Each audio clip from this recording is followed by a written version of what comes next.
I'm Deborah Owens, America's Wealth Coach, and it's time to get wealthy.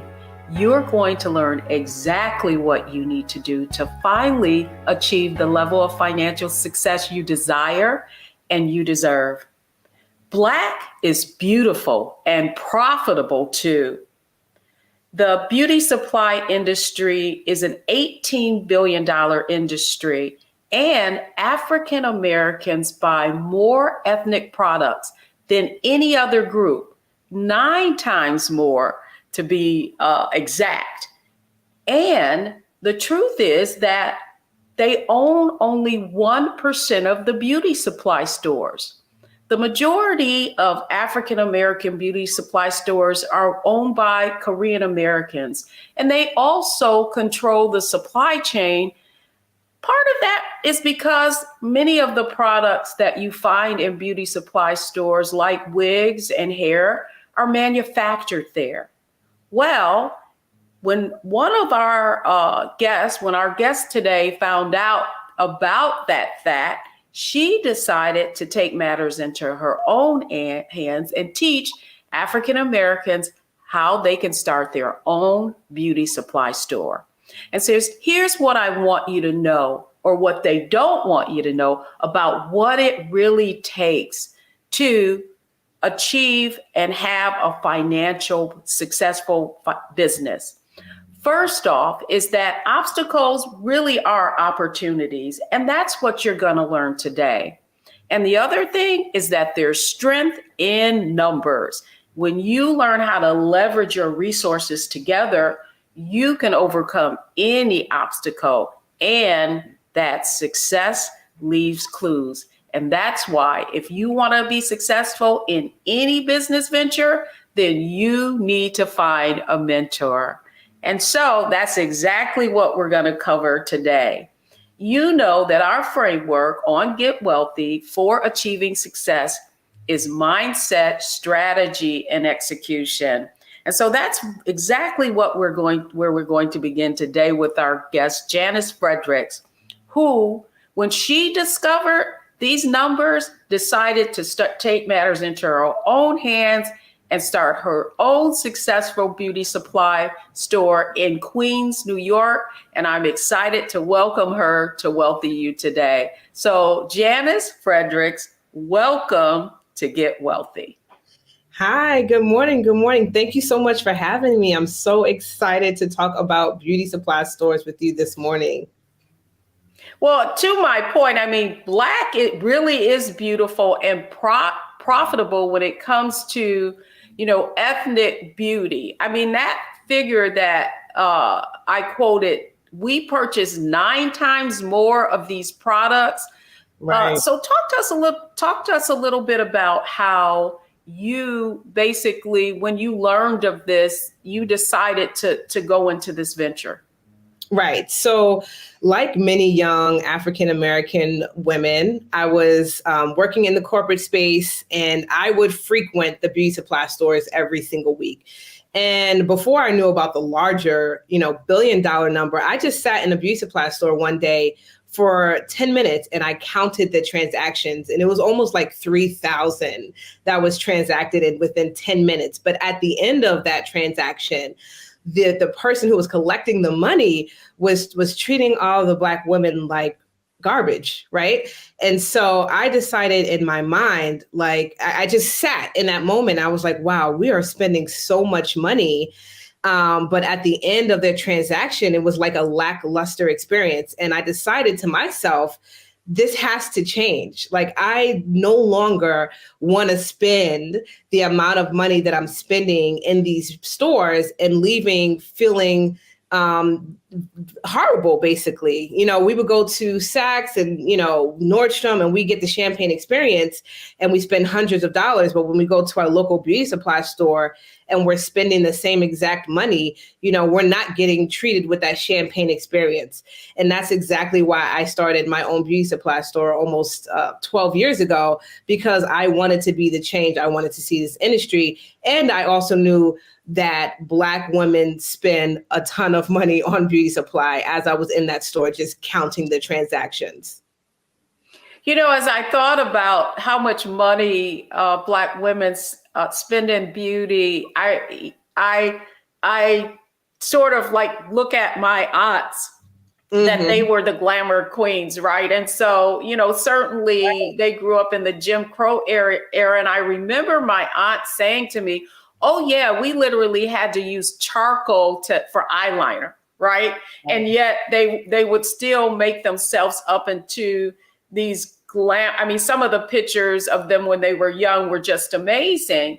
And we do know that style is a big part of the African American experience, not only African American experience. I've even become like what do they call it? A Nollywood junkie, where I look at Nigerian movies and I see just the glamour, even though they may not have a lot of money, but Right. style is very important. It's And very so what I want, very important to us, is like a part of our DNA. It's how we, convey our authenticity.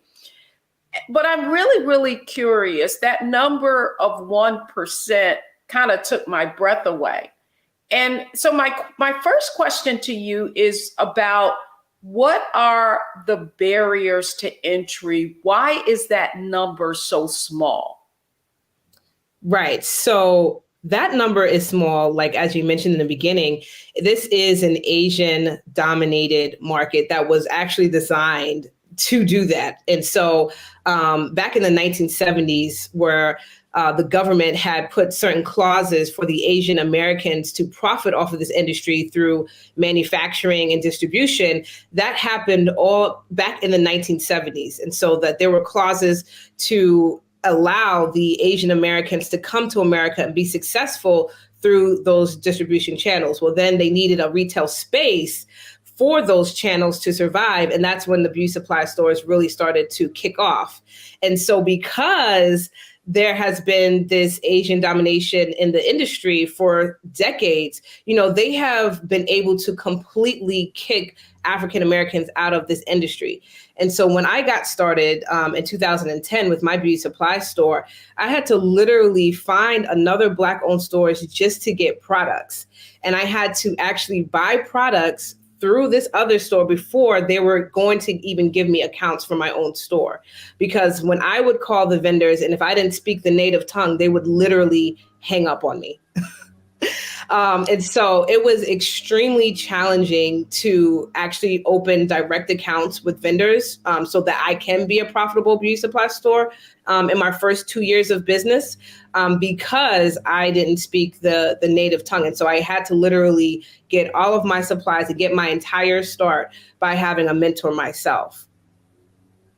So that was one of the points that I made about what folks need to understand about succeeding in business. And it is the fact that, success leaves clues, and there are, you need a mentor. And so as you grew your own business, right? Do you still own the store in New York?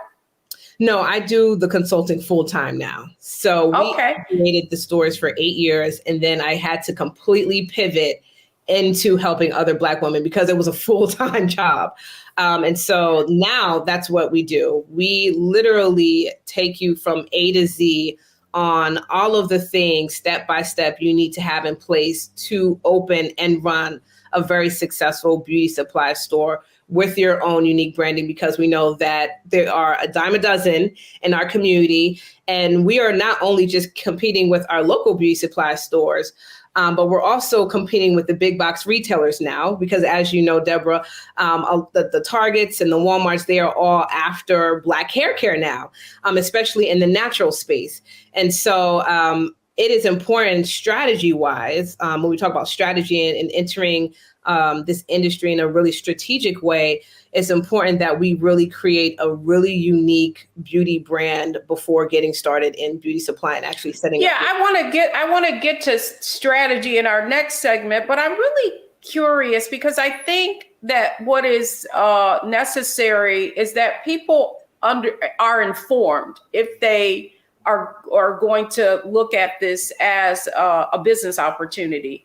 And so to that end, in terms of the mindset, certainly you encountered a number of different challenges and obstacles, not speaking the language, the fact that the supply chain is, clearly dominated by one sector and trying to get the foot in the door.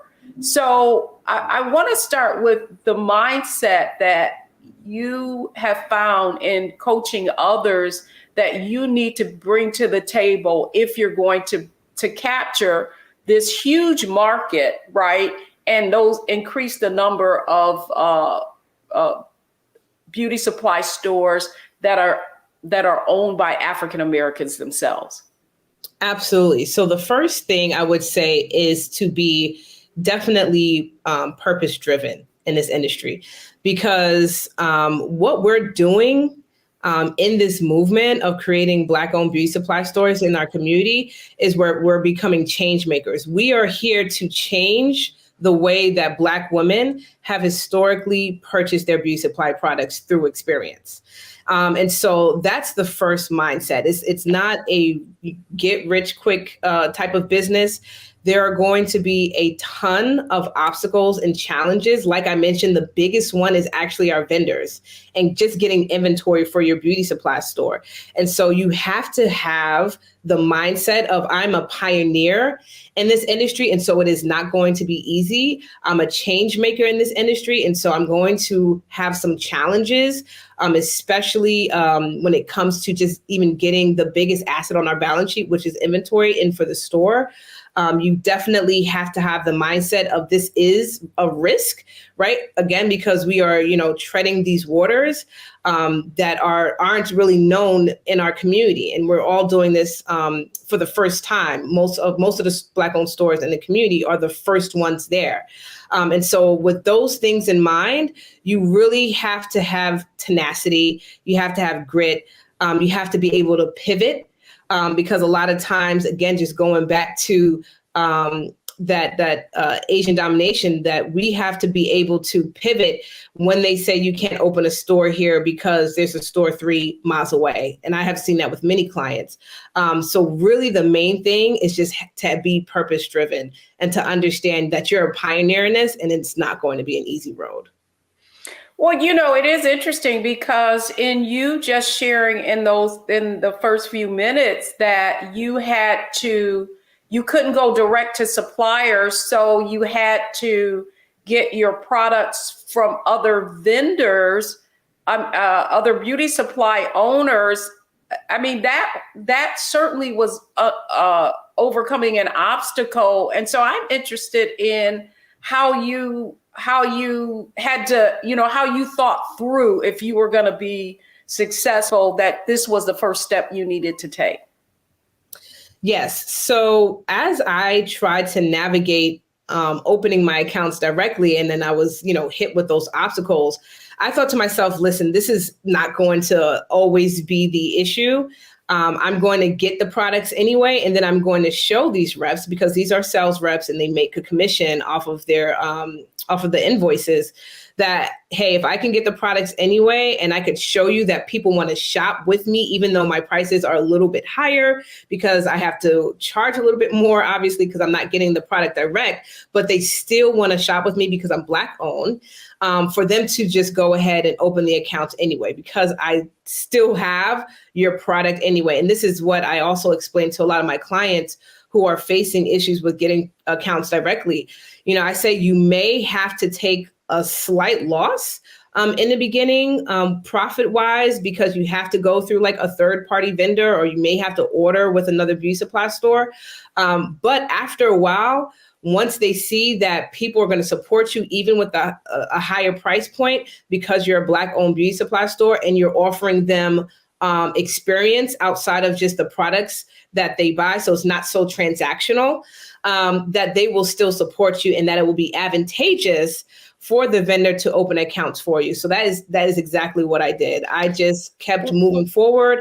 I got the products at a higher price point, and I wanted to prove to them that even at this higher price point, people will still support me because I'm Black owned and I'm offering them the experience that they don't get at their traditional beauty supply store or the Target. Well, I love how because I think that when you go into any business venture, and we know that African American women in particular are starting businesses at a rapid rate, much higher than their counterparts. And so when we come back, I want to talk with you a little bit more about what specific strategies are needed to succeed in this industry. So don't go anywhere, folks. We're having a fascinating conversation about the beauty supply industry, the Black beauty supply industry, with Janice Fredericks.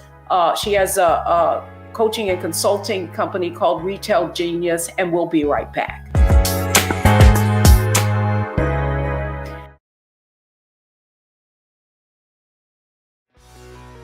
Let's be honest, as successful women, we're crushing it. Maxed out 401k and Roth IRA? Check. Aggressive savings and investments? Check. Yet, the freedom our success was supposed to buy can leave us stuck on the six-figure hamster wheel, watching retirement slip further down the road.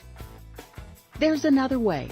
Get coaching courses and community at wealthyu.com.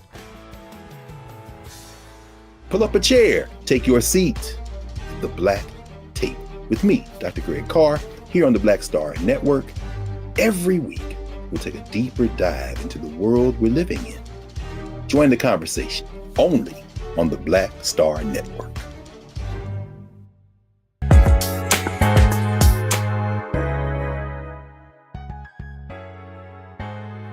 Welcome back to Get Wealthy. I'm Deborah Owens, America's Wealth Coach, and we're talking Black is Beautiful and Profitable today with Janice Fredericks, who opened her own beauty supply after she discovered some of the stats that we're discussing today. That, although we buy 9 times the amount of products, Black women that is, that we only own 1% in this industry. And how, on Wealthy You and Get Wealthy, we say that problems are opportunities. Well, that's exactly what our conversation is about today. So Janice Fredericks, fascinating how you are sharing, sort of inside baseball, the reason why there are only 1% of these stores are owned by African Americans is because the barriers to entry can be quite high. And yet you ran a successful beauty supply store for years, and now you are teaching others. So let's talk strategy, okay? Strategy about what it's going to take to bust through this industry. So for our audience, what is the first thing you need to do if you're listening to this and your ears perked up, that you need to do if you're going to consider starting a venture in this industry? So the first thing I tell people is to figure out how you want to show up in the beauty supply industry. What do you want to be known for? Because what we definitely don't want is a replica of what we've been seeing. And we don't want to repeat the experience of what we have in our traditional beauty supply stores.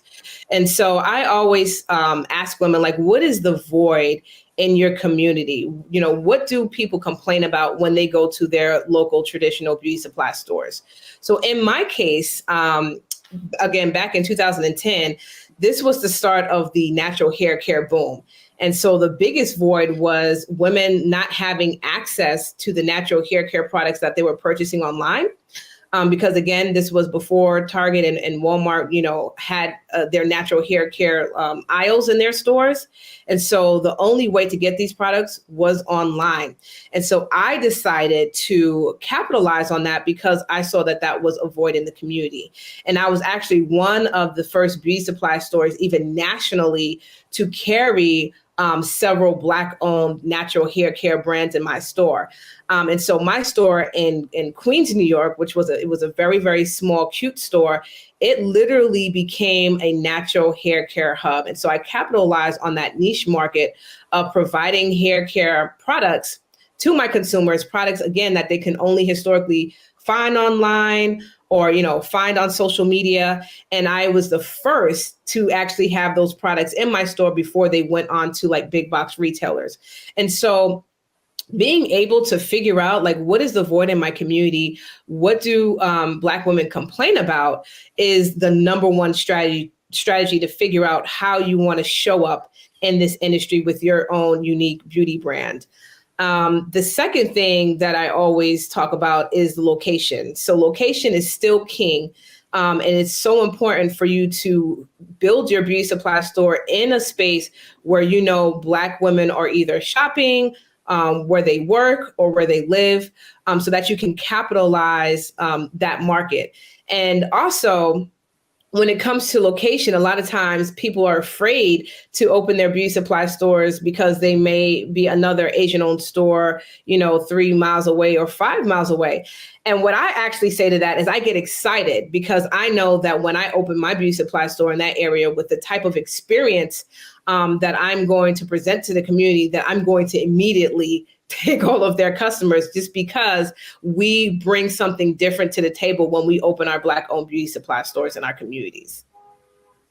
Yeah, it's interesting you say that. I certainly believe there are riches and niches, and it's really about finding out what is the, what is the real problem. I love how you frame this, because that's the whole point, right? Like, obstacles and problems are opportunities. You just have to figure out how to serve it. However, location is important, but in just in terms of a strategy, when people are considering this industry, now so much is being purchased online. Is your advice then to not only have a good location, but also have a robust online shopping experience as well? I love that you bring that up because it's a question I get daily, especially when people are like, I want to test out beauty supply and I want to start online. And my immediate answer is still no. And this is the reason why. The beauty supply store is a staple in the Black community, period. The number one Google search right now is, in terms of beauty supply, is Black-owned beauty supply near me. So the beauty supply, going back to the beauty supply experience that I talk a lot about, is that Black women still want to come into a space to feel safe, right? We want to come to a place where we can have conversation about our hair with someone that looks like us. We have historically never had that experience. And so that experience can only happen in our physical spaces. Now, I love the online space and mobile beauty supply stores that I've seen come up in the industry in recent years, because it's an awesome supplement to your brick and mortar location. But really, your profits and your sales and your revenue is going to come when you are able to provide that safe space for Black women within their own communities. The other aspect of strategy that I feel like you're conveying is that the biggest competitive advantage that you can take advantage of as a beauty supply owner that is Black really is creating the experience that they're not necessarily getting elsewhere, even though there are, I can go down one road and there are tens of numbers of them. Right. Exactly. The way that we are going to be competitive in this oversaturated market, and the way we're going to compete against Target and Walmart and even these like mega beauty supply stores, is going back to the core essence of what retail is. And that is someone's ability to come into your space and use their five senses, seeing, testing out the products, having regular conversations, because right now retail is so transactional. It's the self-checkout and the self this and the self that. Black women in particular, we want conversation. We crave conversation when it comes to our beauty, especially when it comes to our crown, which is our hair. Like we spoke earlier, like this is our identity. And so with our shopping experience, we crave the conversation to understand, am I buying the right products? How's this product going to make me feel? How does this product translate into my everyday confidence? Right? And people pay a lot to look and feel good and to be confident at the end of the day. Well, it's interesting as well, Janice. I think the point that you're hitting on, and I hope our viewers are getting this, is that there's price and there's value, right? Yes. And I guess the point that you're making is if you're going to enter this industry, it really is about creating value beyond just the product. Absolutely. Absolutely. But I do have, one other question for you in terms of retailer, right? So I'm seeing, in fact, I was in the mall yesterday and so many of these stores are closing, right? And COVID has had a significant impact on in-person retailer. How has it impacted the beauty industry more specifically? And would you still recommend that or advise someone to actually open a brick and mortar, even with the kinds of challenges that the pandemic has presented? So that's a really interesting question because during the pandemic, our Black-owned beauty supply stores were actually able to thrive because we have access to our consumers and customers in a place where Target and a lot of the Asian-owned stores didn't have access to their data because, again, it was more transactional for them. So they weren't collecting emails, they weren't collecting phone numbers like our Black-owned beauty supply stores. And so in that time, we were able to capitalize off of their stores being shut down and not being able to reach their consumer. And we were able to do delivery and, curbside pickup and, just really communicate with our customers on a more intimate level because we had those relationships established. So the pandemic did a great thing, a great service for our Black-owned beauty supply stores.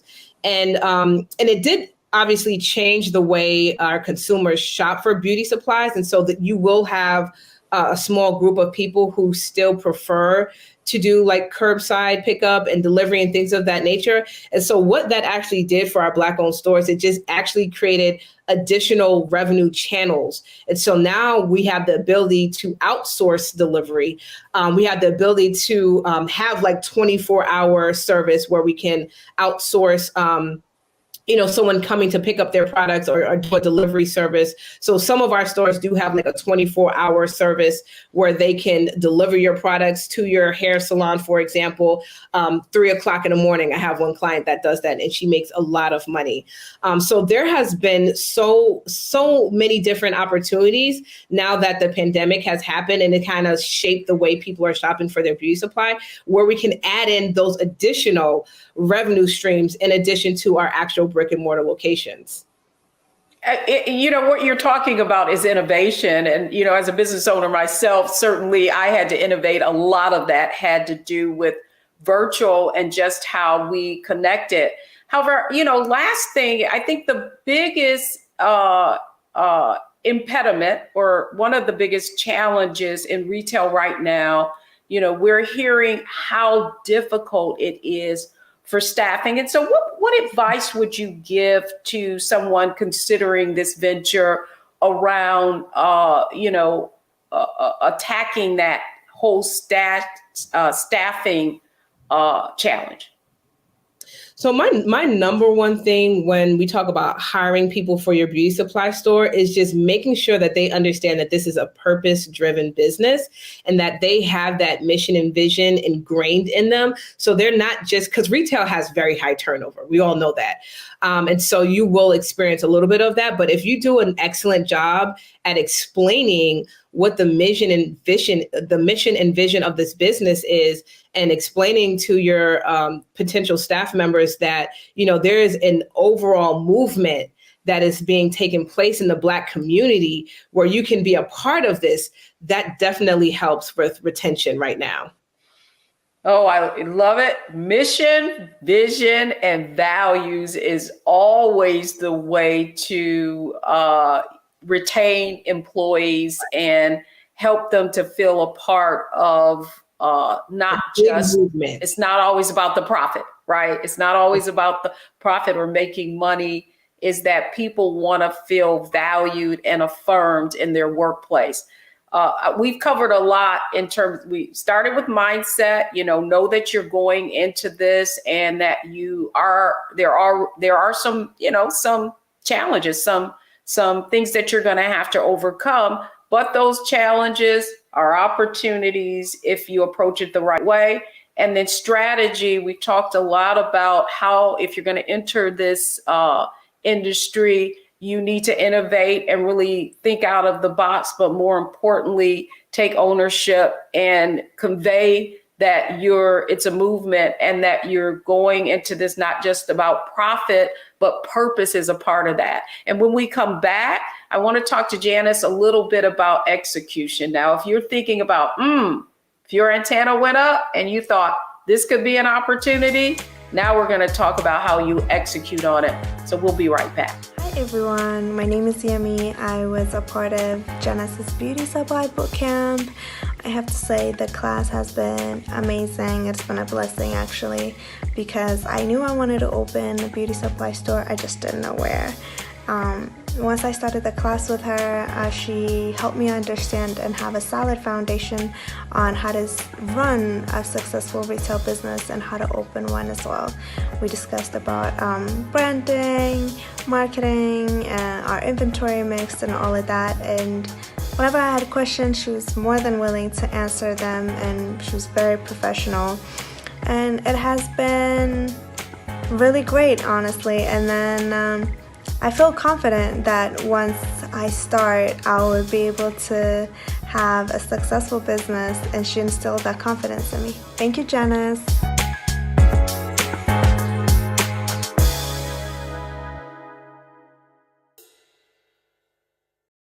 Hi, I'm Dr. Jackie Hood Martin, and I have a question for you. Ever feel as if your life is teetering and the weight and pressure of the world is consistently on your shoulders? Well, let me tell you, living a balanced life isn't easy. Join me each Tuesday on Black Star Network for A Balanced Life with Dr. Jackie. We'll laugh together, cry together, pull ourselves together, and cheer each other on. So join me for new shows each Tuesday on Black Star Network, A Balanced Life with Dr. Jackie.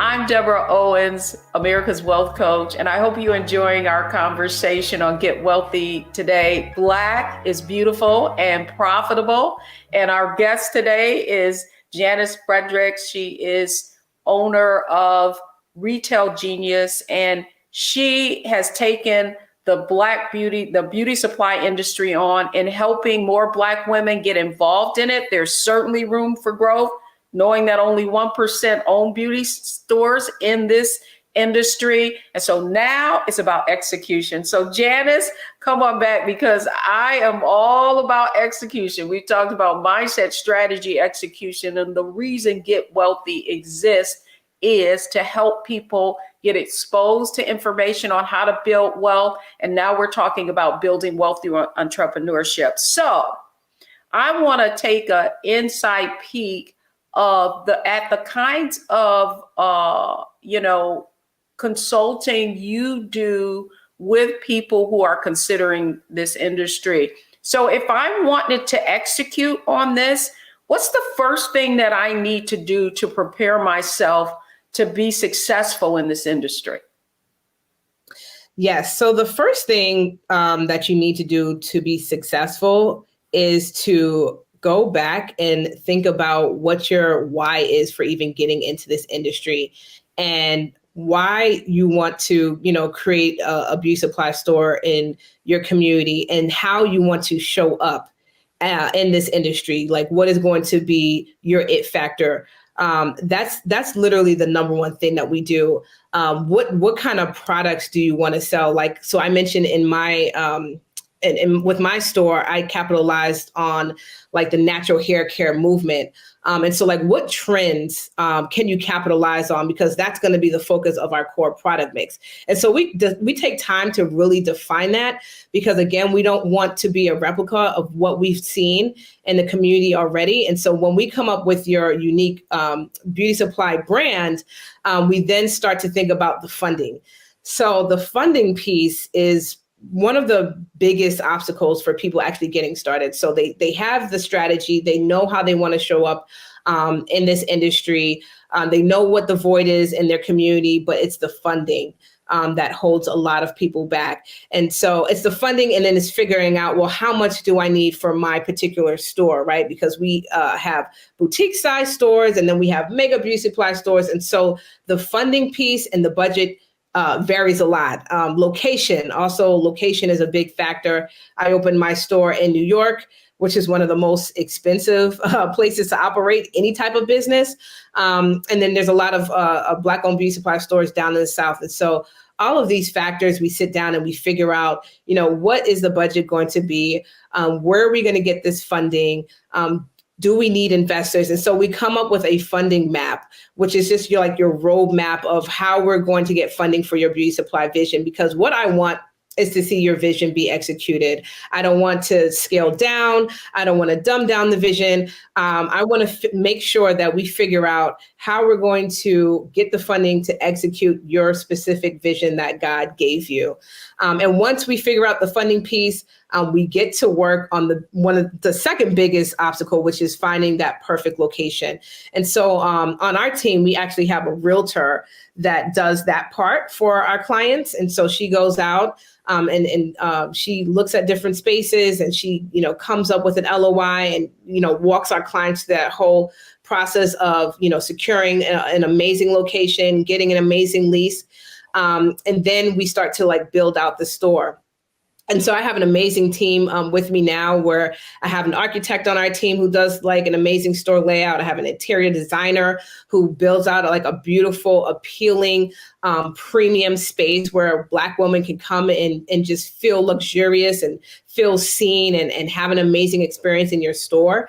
And we put all of those pieces together, my team and I, for all of our clients. And then I go ahead and I actually am the person who does the vendor accounts and orders the products for all of my clients, because I have those established relationships with a lot of the vendors. I've been in this industry almost 20 years now. And so it's easy for me to now bridge that gap, where before 10 years ago, if you had called a vendor and you didn't speak their native tongue, they would literally hang up on you. And so now I fill the void for people who are now needing to get accounts for their beauty supply stores, because I have these relationships with them and they understand that this is a movement. So you might as well just work with me and my clients, because we are going to open these stores with or without these direct accounts. And so once we get the accounts, it's just all about getting the word out and having a robust marketing plan so that the community knows that, hey, a Black-owned beauty supply store is opening in the community and we need your support. And so we create a robust marketing plan for all of our clients before we have our soft launch event. So in my program, I teach a 2-launch strategy. So that's having a soft launch event to troubleshoot the store and to troubleshoot the product mix and POS system and a lot of our back end operations. And then we have a really big grand opening event where we have the Black Chamber of Commerce come out. We have beauty influencers. And so that whole thing ties in all together at our big grand opening event. And that's kind of a real snapshot of what it takes to open a beauty supply store in your community.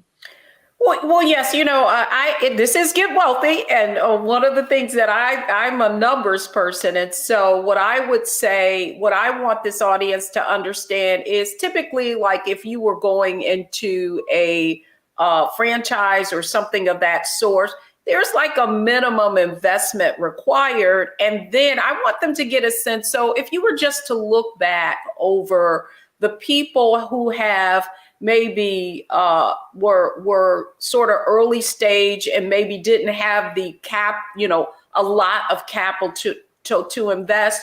I mean, just a general amount of investment that requires. Certainly capital can come from different places, but in their minds, what should they look at? What should they consider if they were going to go into this venture? So I would say the average is around low six figure investment. We have open beauty supply stores with, just 50,000, but obviously the more inventory you have, the more opportunity you have to make money and be a profitable store. And so I tell people to, think about 90,000 to it's upwards 150,000. Just depending again on where you are location wise, because that makes a world of a difference. And also the type of inventory you want to carry in your store. So the biggest pieces to think about is your location, the inventory, and then the working capital you're going to need in order for this business to run successfully for the first 6 months. That's the three main things that I want you guys to think about when thinking about a beauty supply venture.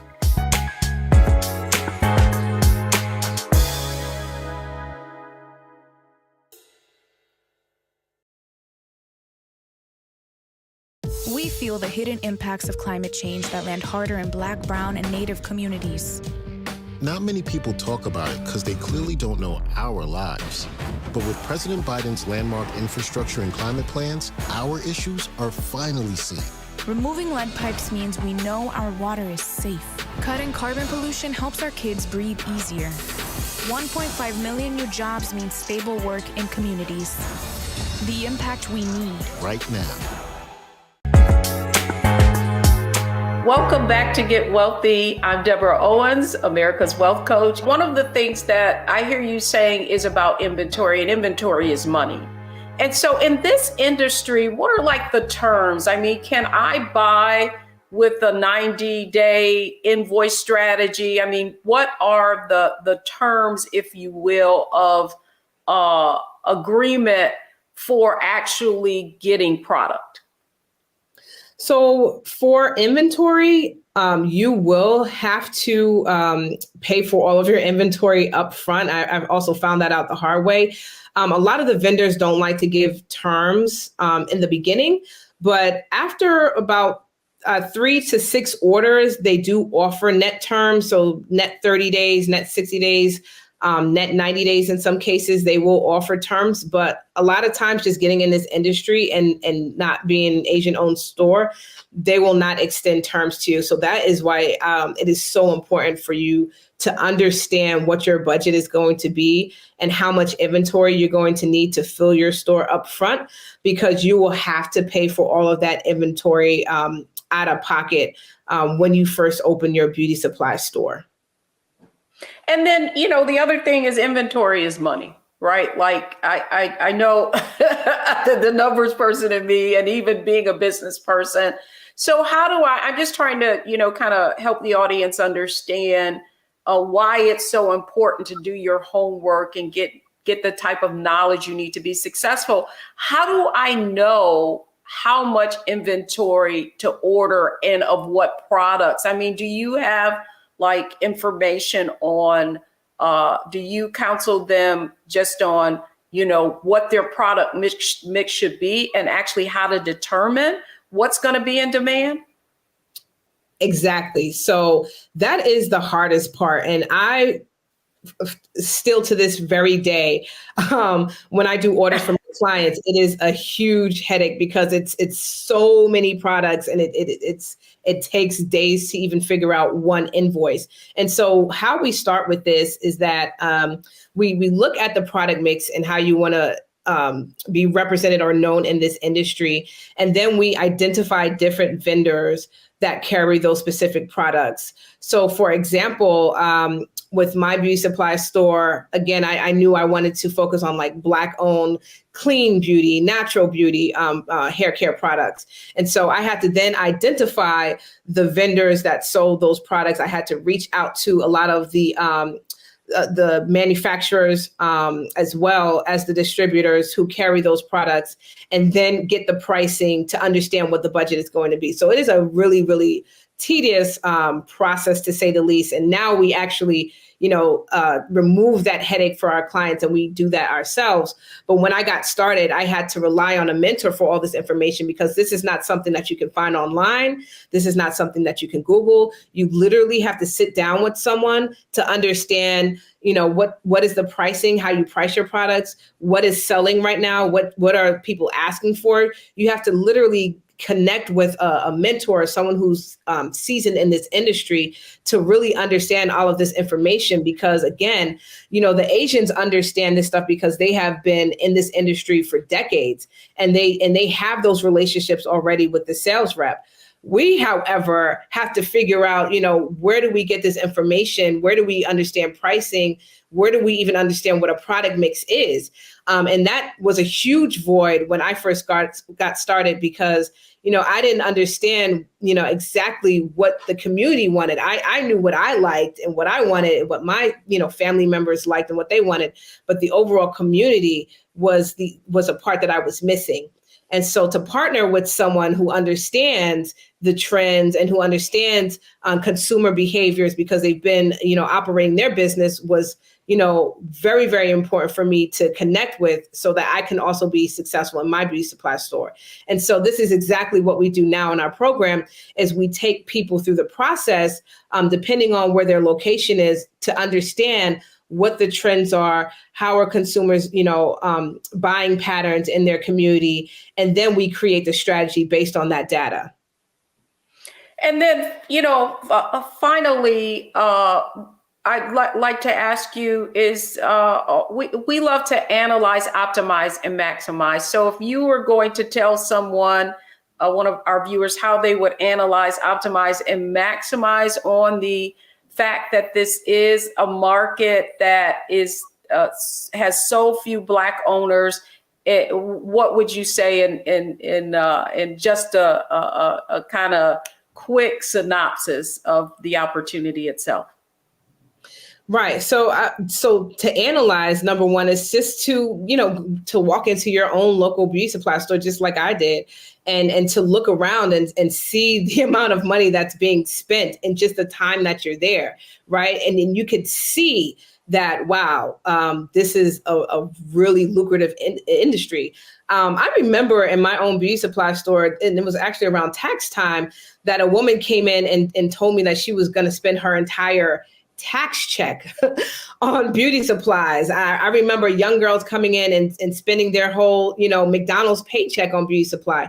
And so, the proof is in front of us, right? We are our own target market. And so we know that the money is there in this industry. With my store owners, the way I talk to them about analyzing and optimizing their beauty supply stores is just taking a look at their POS data and applying that 80-20 rule. Right. And so we understand that, 20% of our product mix is going to bring in 80% of that revenue. And that holds true with many industries. And so by taking a look at our POS system and taking a look at the data, and first of all, just making sure that you have a POS system, because when I first got started, that was another mistake that I made, is I didn't have and so now I heavily teach that we need to have these systems in place before you transact at your soft launch, and then applying that 80-20 rule and just looking at the data. So what is our product mix telling us?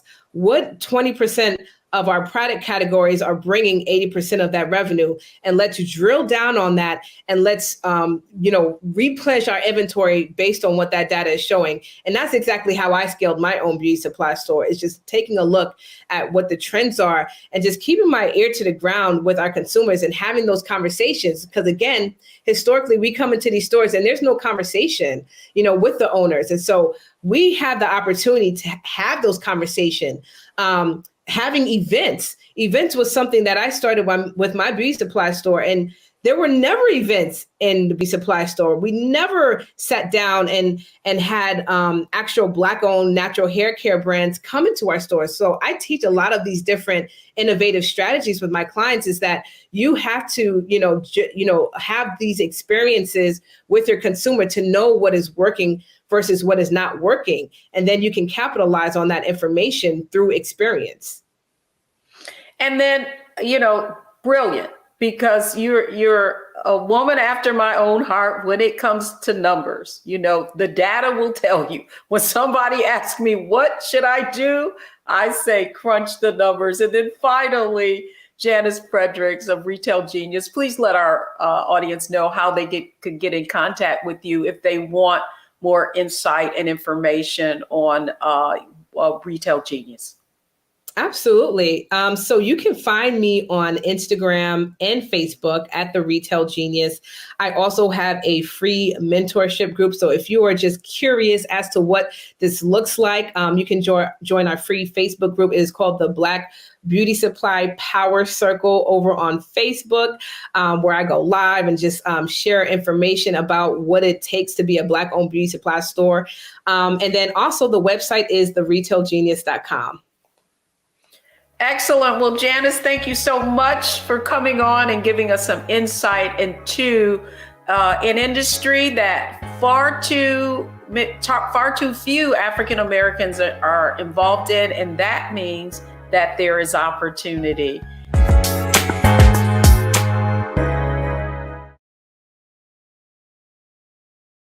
When you talk about Blackness and what happens in Black culture, we're about covering these things that matter to us, speaking to our issues and concerns. This is a genuine people-powered movement. There's a lot of stuff that we're not getting. You get it, and you spread the word. We wish to plead our own cause. Too long have others spoken for us. We cannot tell our own story if we can't pay for it. This is about covering us. Invest in Black-owned media. Your dollars matter. We don't have to keep asking them to cover our stuff. So please support us in what we do, folks. We want to hit 2,000 people, $50 this month, raise $100,000. We're behind $100,000, so we want to hit that. Y'all money makes this possible. Checks and money orders go to P.O. Box 57196, Washington, D.C. 20037-0196. The Cash App is $RM Unfiltered. PayPal is R Martin Unfiltered. Venmo is RM Unfiltered. Zelle is Roland at RolandSMartin.com.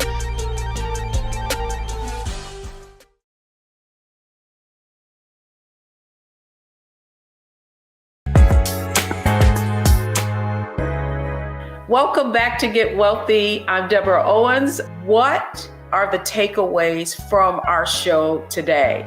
First off is that relationship. Find a mentor. I know to be successful in any business, you want to learn from somebody who's already had a few challenges that they've overcome so that you can learn from them. And then one of the things that became really, really clear in this program is that you've got to build vendor relationships. You've got to learn how to find those products if you're going to be get access to those products if you're going to be successful in this business. And any business venture requires investment in order to get a return on your investment. So really seek out funding alternatives. There are so many programs right now focused on Black women. There are grant programs going on. One tip, if you want to find funding, is a site called Hello Alice, and they have a list of all kinds of grants that are available and are available to women of color specifically. And so that's going to do it for me today. I hope you learned a lot. I hope you learned about the opportunities that exist in the beauty supply industry, and I hope you're going to learn how to get wealthy.